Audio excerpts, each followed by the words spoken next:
Maria Santosima, nang-harvest ako ng kangkong kay bigay daw ni Mudra sa iyong kapatid. Ayan, napahak guys, oh. Oh, kadami ng kangkong, oh. Ako, Diyos ko po. Makaya mo ba kainin yan?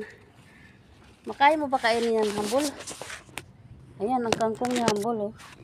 Ang aking pinya dito. Oh, sino gusto mo order ng kangkong? Itaas ang hita ng mga pango. Pampagatas, pampagaling to, pang mga tuwad-tuwad.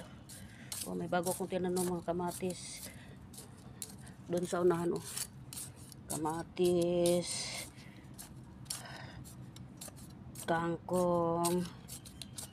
Ayan, i-cultivate mo yung mga ano. Oh, ang taba-taba, oh. Namulaklak siya, puti. Purity.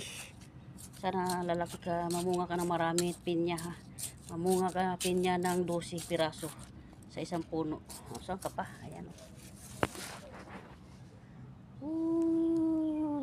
Harvest si Hambol. Naupaw ang aking kangkong, pero okay lang, ang dami ko pang tinanong guys. Sa aking pamilya, mga anak, mga apo, mga agaw, mga insan, ingat kayong lahat dyan. Parang kung hinabol ng pusa. Pusang gala. Uy, ano pa dede oh.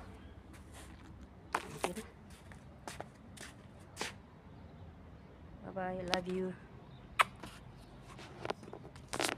Bye bye, I love you.